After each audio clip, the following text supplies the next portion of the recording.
In any endeavor in life,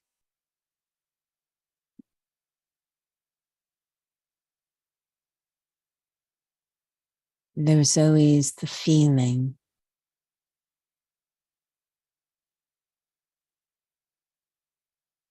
of aspiring to remain honest, very clear with the self.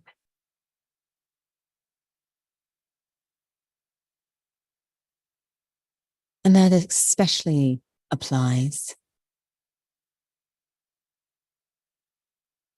in the spiritual endeavor of self-transformation.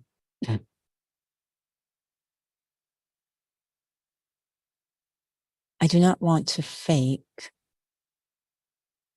becoming real.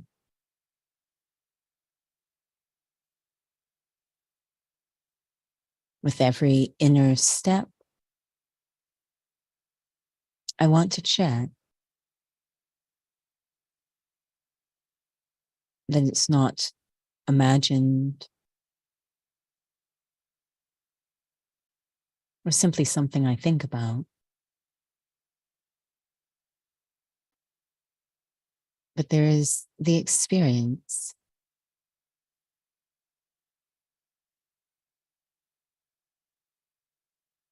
I'm really there.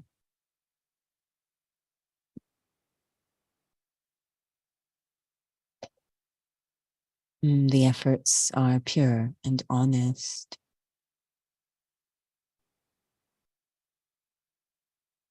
They're from the heart.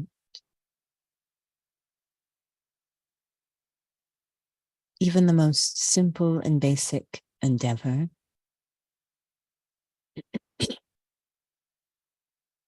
to experience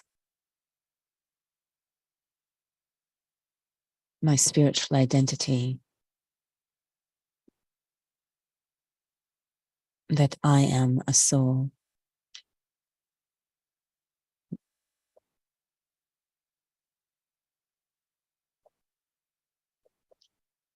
There are bridges I build to cross over to that experience, visualization, thoughts. But I don't want to confuse the destination with the bridge. On the other side of those visualizations and thoughts, there is reality.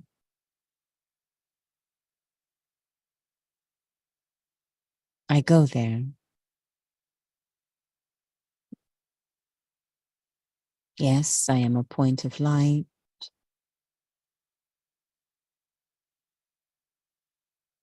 I'm very subtle, eternal.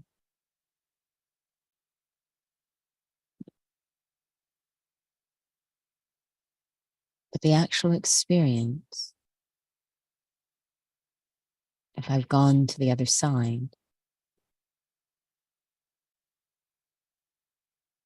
is complete detachment.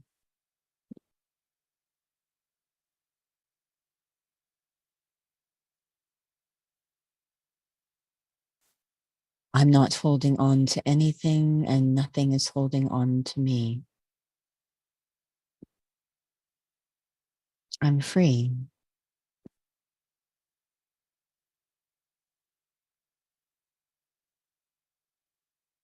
Free from reactivity, from being influenced.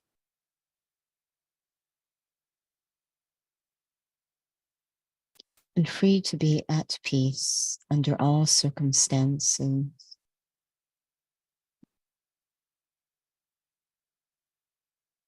Always looking to those signs that keep me honest in my endeavor.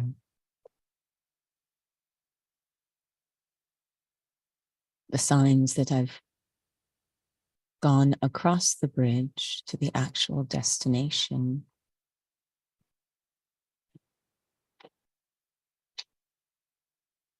So I take full benefit at every step of my journey towards truth, towards myself.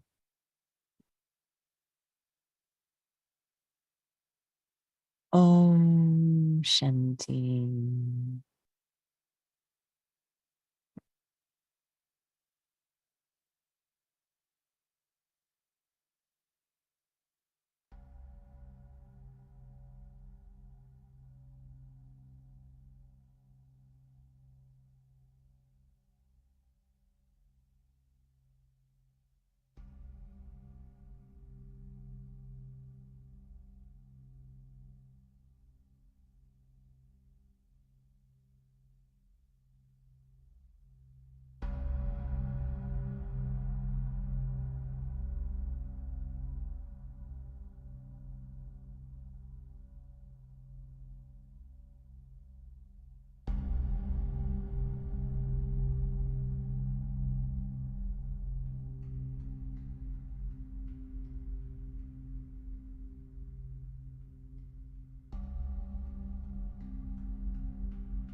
Shanti. Good evening and welcome to Interview the Raj Yogi. Tonight's session is spiritual awareness, self-identity and spiritual awareness. And so this has been on my mind a lot, but I think it's been on something that many of the students of Raj Yoga have really been thinking about. And I remember doing a session for those that I see at my work, and they were puzzled about a question: what's the difference from thought and awareness? Isn't what's so important about awareness? And so just before we go into because that's really been something I know that the reflection was really about, have I gone deep enough?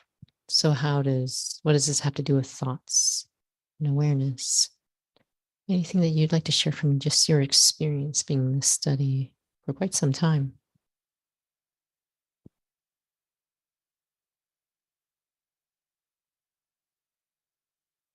In the study, we talk about certain capacities of the soul. One is the mind, and another is the intellect. And they affect each other. So I want my mind to cooperate with what the intellect is trying to do. The intellect is trying to go into an experience, but the mind at least has to think about it, at least be focused in that direction. If it's wandering somewhere else, it's sort of like, if you will, a TV for the mind, and for the intellect. And whatever is on the TV screen of the mind, that's what the intellect gets to view or experience. So if my intellect is trying to have a certain experience about something, but there's a different thing on the TV of the mind, then it's obviously a challenge for the intellect. So I want to at least think about the things so that the intellect has a chance to experience it. But to think about it is step one. And then sometimes we can stop there. I actually need to have the experience of it. And again, it's very obvious if we look at it physically.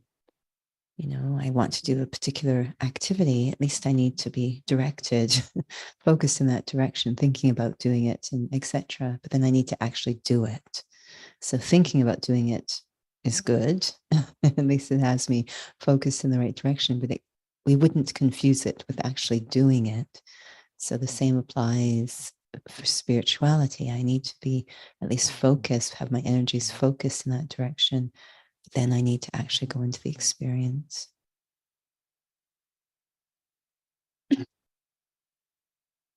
This comes up quite a bit when we do actually explore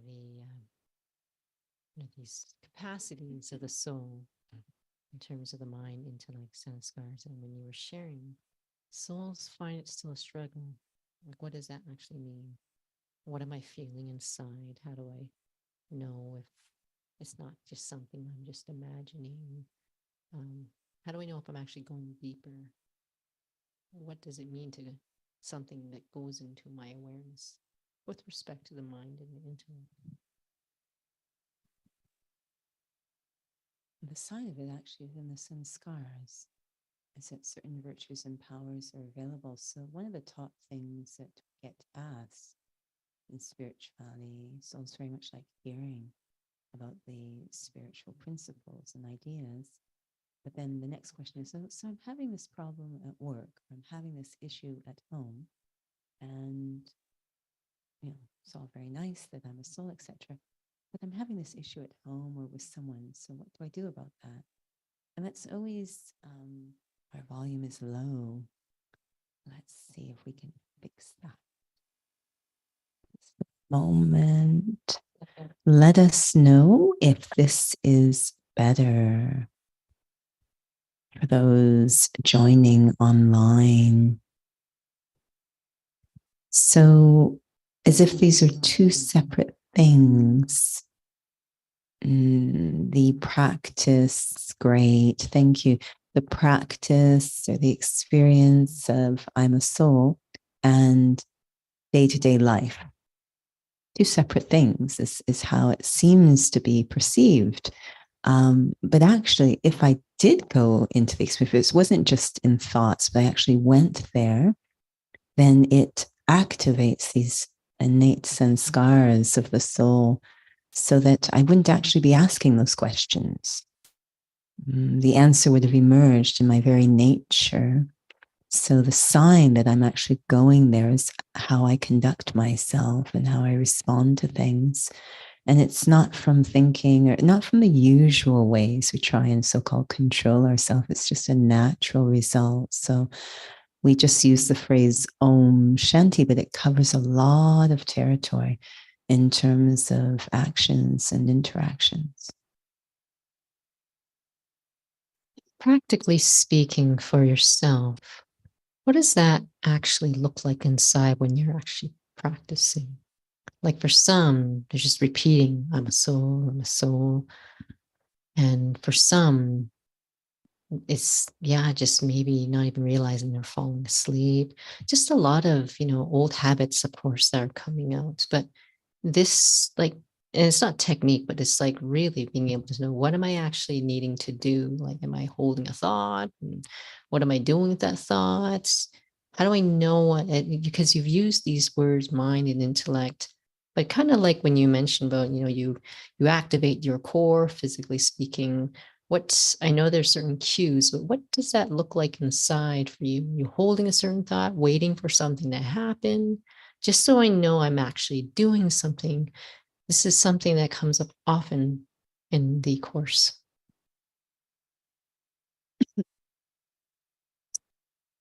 When we would listen to or even see the original students of the Brahma Kumaris, which we call the Daddies and the Dadas, I'm thinking of one in particular. It was very interesting because they would have lesson on soul. And I think there was really two main experiences they would focus on around this. One is the experience within themselves, and the other is how they would then perceive those around them. Eventually, the third was the relationship with God, but just looking at those two. And the one with respect to themselves, it kind of, and this is the essence of it actually, is fear. Because what they mostly focus on with themselves is this feeling of dying, actually, this remarkable letting go. This is actually the main problem. There is no how do I, it's just I'm afraid of letting go because we actually are souls. So we know how to be soul conscious, actually, because it's what we are, but we're afraid of letting go. So we kind of stay in a safe zone where I think about it, but I don't actually do it. Now, with respect to others, it transformed the relationships. It completely reframes everything. So now my relationship with everyone is, we say, that of brother, one family, with one parent. So that's it, complete reframing. So when I would look at one of these original students, especially I'm thinking about Dade Golzar, I always used to just get a full experience of someone doing soul consciousness, not thinking it, but doing it. Just like, I could see someone dancing and actually doing the exercise, and that helps me a lot to know actually what the exercise looks like. I would actually feel like she's doing soul consciousness. And one of the big experiences I always got was these two things, is the level of neutrality. Like we use the term detached observer. That is one of the top signs that I'm doing soul consciousness. Detached observer. I still exist, but I've let go of everything. So this word mine is completely transformed, completely transformed. It literally from the heart, and this is the big thing, it changes the heart. If I'm doing, I feel differently. I don't feel like things I used to call mine. They don't feel, it's not just I don't think, they don't feel like they're mine anymore. So this is why we say the intellect thinks, sorry, the mind thinks, but the intellect feels. That's what we're looking for. Is it feels, the heart feels differently. So you often say, you know, there's this big gap between head and heart. It just means, okay, I'm thinking it, I get it, I'm remembering it, but it's the emotions are still there. It's still mine and affecting. That means I haven't done soul consciousness. So when I would look into the eyes of this senior, Daddy Gulzar, this beautiful detached observer, I could feel that she's completely free. Like she's gone into that true state. She's a complete detached observer of everything. When we say detached, we don't mean not caring. It means free, completely free, which of course means you're free to care properly.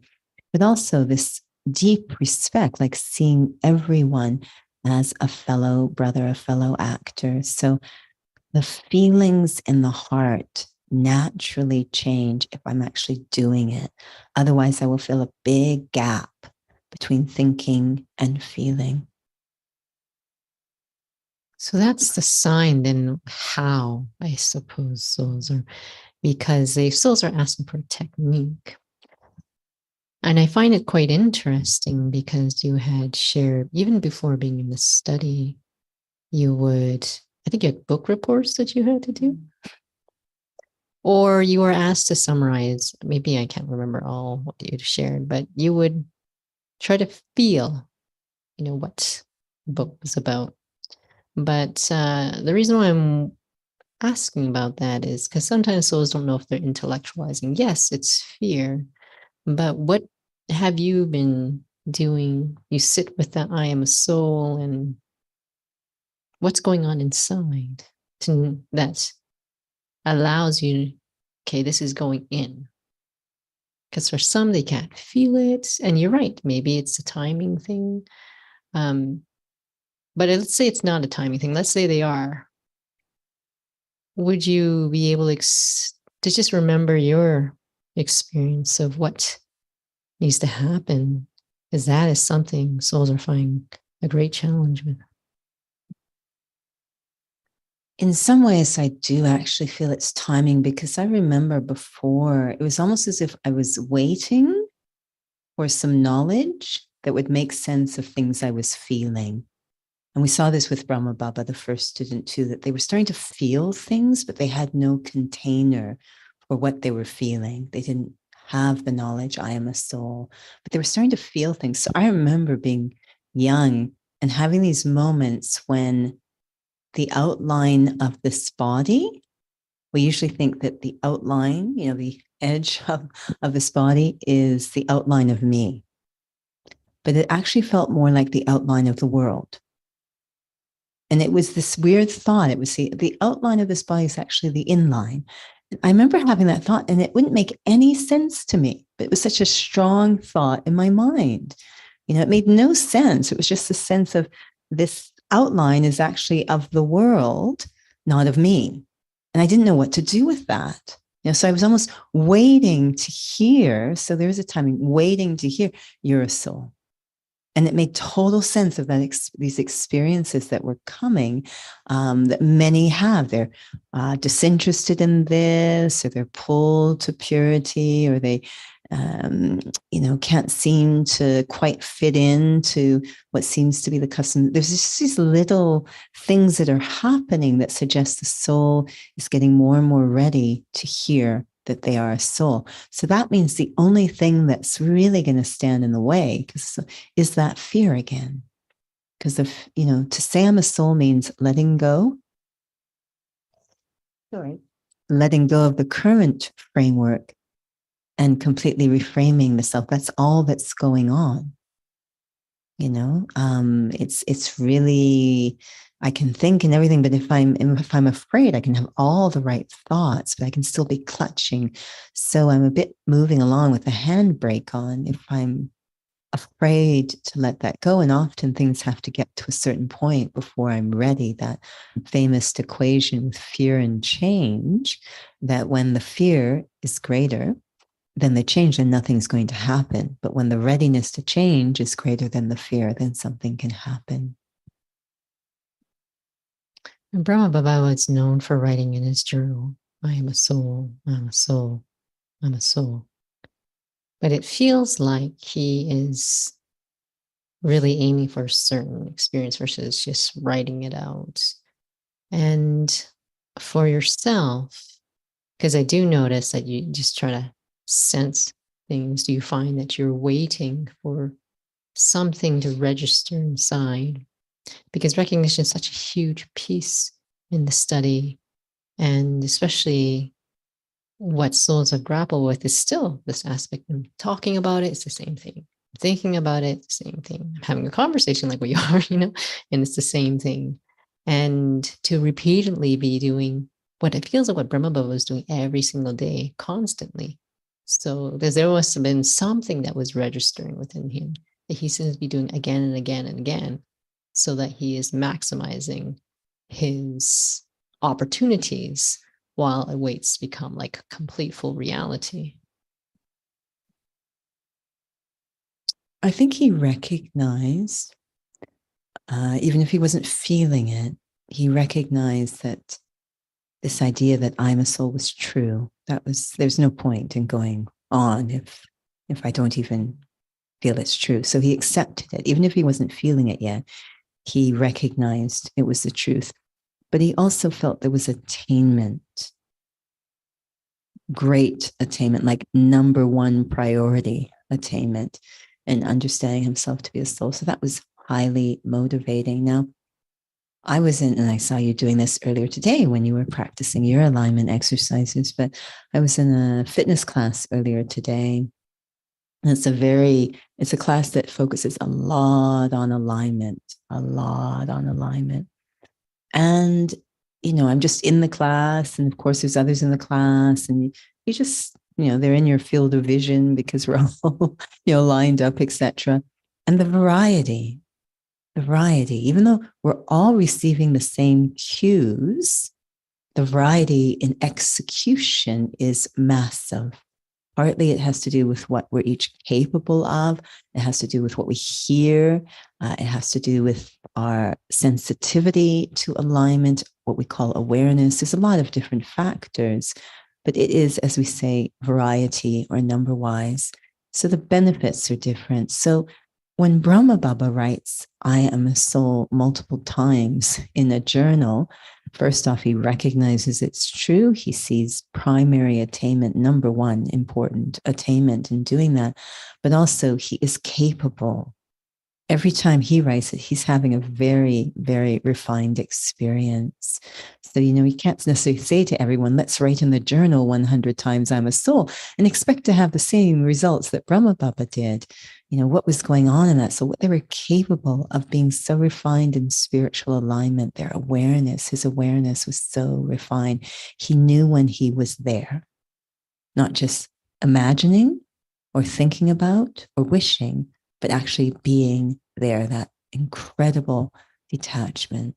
So it has to be of interest. It has to be important to even be in that class. It has to be of interest to souls. But then once I'm there, what is my sensitivity to taking the cues and actually applying them? Right.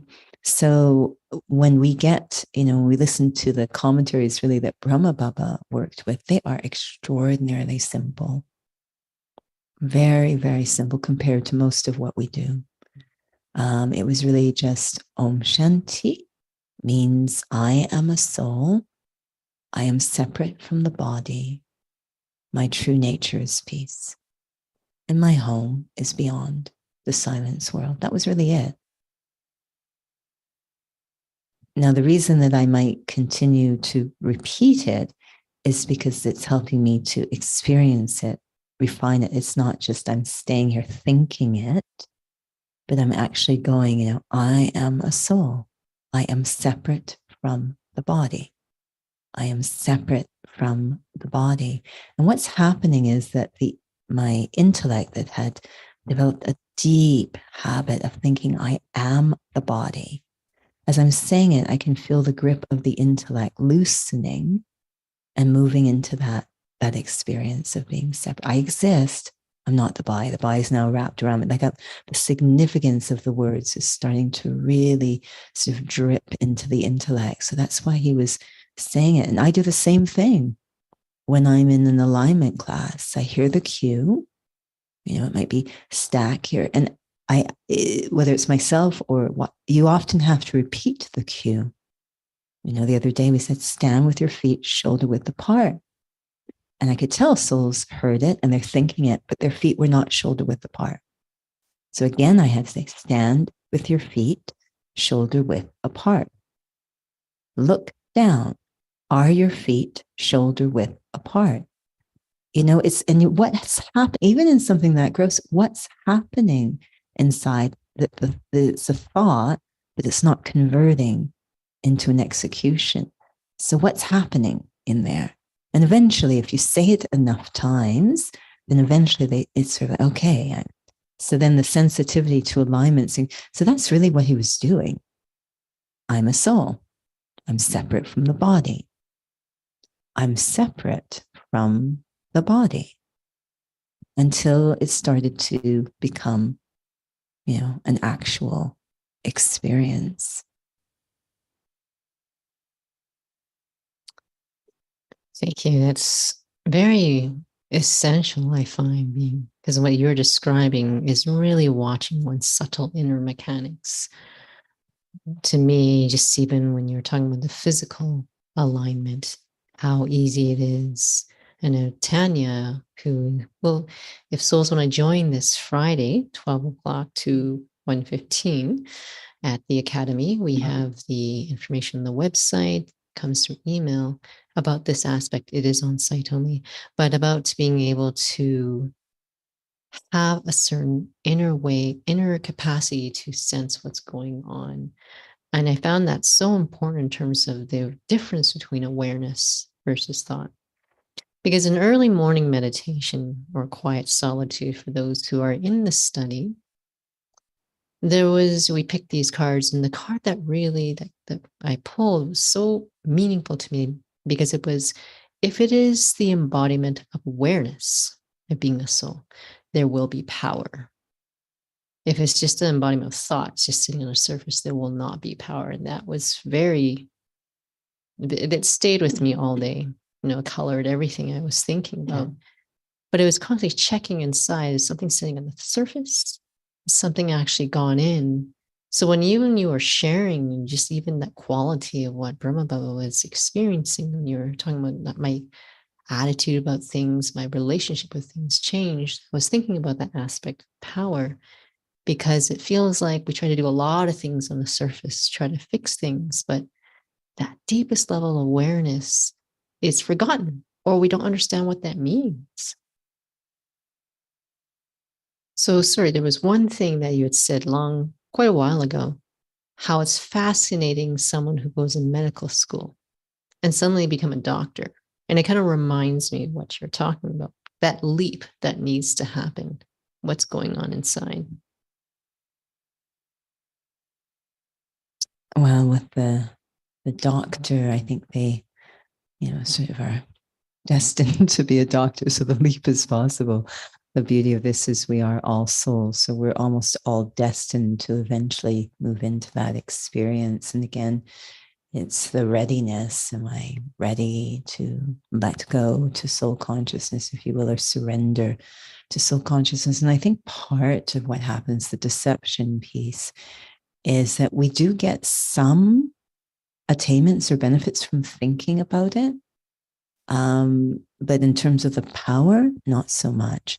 But we will, thinking about it because it's, focusing our mind, etc. We will get some benefits, but there's still going to be those scenes and situations that come up that there's just not enough power because it hasn't converted into an experience. So to really, I think have to sit very honestly with the self and try to determine, what is the quality of the effort? How far have I gone with this? Because there's a lot of room to be deceived, to easily confuse thinking about it or imagining or visualizing and actually going there. There's a lot of room for, for self-deception, if you will. It's so interesting that I don't know if the word convenience is the word, but there is a convenience in terms of you had used ballet as an example that you very clearly know. Talking about it, thinking about it, listening to it is still not the same thing as actually doing it. That's very obvious for all of us. But in spirituality, to be able to feel that difference is quite a challenge. And to develop that sensitivity, I suppose, is one thing, but being able to then know what to do. One time you had shared about, and again, this is a physical example, but I'm not sure if they're the founders of TRX, which is a certain kind of physical practice. I don't really know much about it, but what I found really fascinating when you're sharing that they trained themselves to such a degree that they could just close their eyes and have to guide someone to be able to do it properly. And to be able to do that in terms of soul consciousness, first and foremost, to have that mastery within the self, that I know that I'm doing it right. Yeah, again, I think it's different points in each soul's life where they just have the keen interest to really feel it or do soul consciousness, so they know both what it feels like, but they also know or can anticipate what will come up along the way that could block it, if you will, or interfere with going into the experience, to anticipate that. But to really, of course, first just be able to do it for oneself. And it's the funny thing is, it's such a simple thing. What we're simply suggesting is that we are souls, and I just want to feel that, and how natural it has become to think we're the body, and that we tend to want to leap ahead to being virtuous and being powerful without actually getting into that alignment. And that's a lot of work, and it will not be, a favorite word in the study, constant or consistent, if it's not based on the right alignment. So again, just having to check in the self, where is that virtue or that value or that power coming from? Is it I'm thinking my way into it, or it's just a natural result of where I'm at? So I know we're running out of time. I'm just going to squeeze in one question about, for souls who recognize the difference from letting go versus shutting down.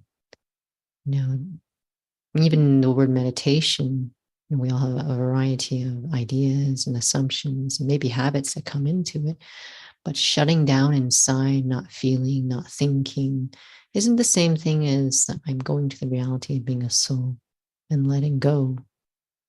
What's your feeling of being able to discern the difference, if it's what you've already spoken about?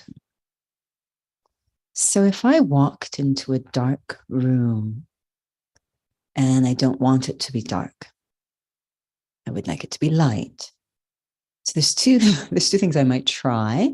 I don't want it to be dark because I might have that fear of I just don't want to continue with that dark room. So one thing I could try, I don't want to see the dark room, is I could close my eyes. No, it's still a dark room. Now it's even darker. Or I could turn on the light. And this is really the main difference between shutting down or is that I go into a different experience. I don't go into no experience. I go into a different experience. I'm going into the light, if you will. I'm going to the experience of being a soul. So yes, I'm detaching from the body in order to have a very, very deep experience of myself, the soul, not to have no experience of the self. So that's something I'll have to discern as well. And this is a key principle of Raj Yoga, is that we actually go into the solution, not run away from the problem. So the lack of self-respect, this is a whole nother topic, but it's really what soul consciousness means. The lack of self-respect is our problem. So to say I'm a soul means to deeply experience the intrinsic value of the self. And this is a key sign that I'm doing soul consciousness. The reason we bring it up is after the entire 33 years of his study of spirituality, the last thing that Brahma Baba shared was bodiless, egoless, viceless. So he's saying, I am, go into the experience of being a bodiless soul. You will then feel egoless, right? That sense of one's value from all the wrong places will finish, because that is what's attracting all of the other vices. So really getting to the root of the issue, and that's all that's causing sorrow in our lives, are these vices: the desire, the attachment, the insecurity, the greed, the righteousness. That's all that's causing sorrow, nothing outside. So to really address all the sources of sorrow in our life, we have to get right to the seed, which is arrogance. And the only way to do it is self-respect, bodiless. So that's really what I want to keep an eye on through my spiritual journey, is whether that inner state is changing. And it will show up, and then I'll be more and more easygoing in my day-to-day life. That's a sign that I'm really doing soul consciousness. Thank you, Judy. Perhaps we'll have a little reflection.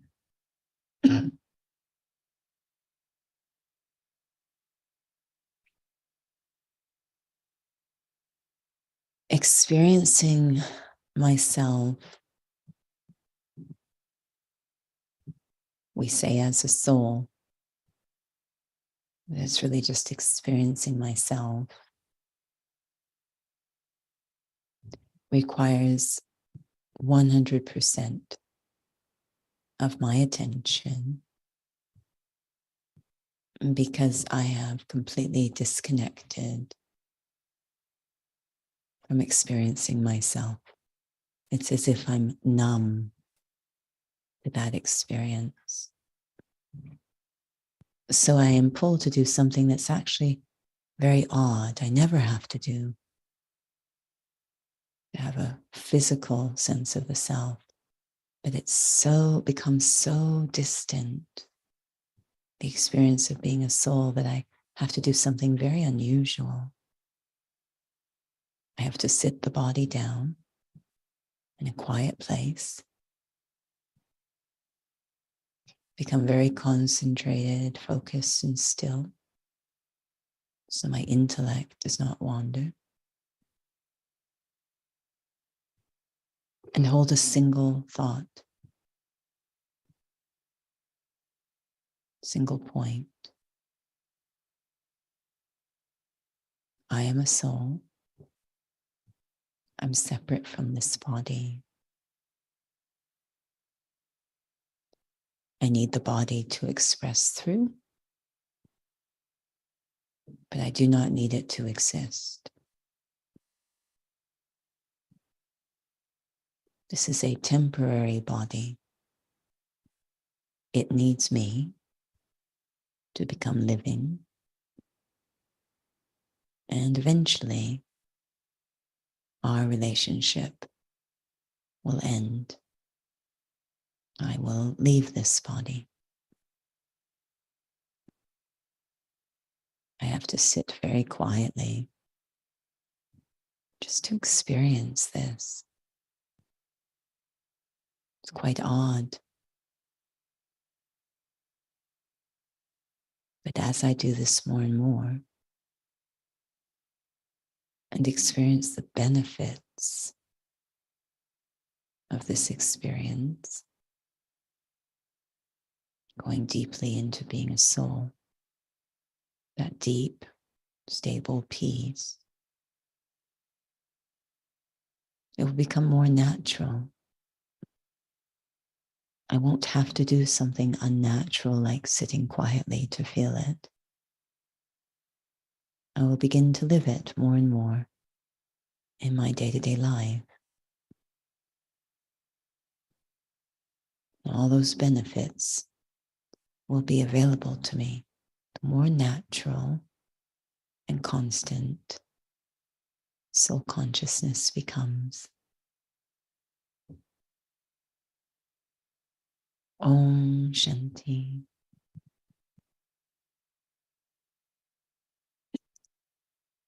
Om Shanti. Thank you for joining with us this evening. A warm reminder, this coming Saturday, December 31st, New Year's Eve, we do have the annual New Year's Eve public program. This year is a bit different because we have it online and on site. So the online session is at 1:30 to 3 p.m. and that's just online. You'll need to visit the center's website. It's also on Eventbrite. Search for Brahma Kumaris Calgary, and you will need to register so that you'll be able to get the link to join at the time of the session. And we also have the on-site session, and that's 5:30 to 7:30 in the evening. This is Calgary time, Scarborough Community Hall. And again, the registration details are on the website as well as on Eventbrite as well. So it's a beautiful opportunity to have a combination of experiencing what has been shared tonight, also light music, some entertainment, storytelling. So it's a lovely, lovely session to join for that. We also have January 7th is the next English workshop at the Inner Peace Center. So that I believe that is only on site. So if you want to know about those details, lots of other programs happening in the new year, lots of online sessions to experience soul consciousness. So please visit the center's website or Eventbrite for more information. And thank you for joining with us. Om Shanti.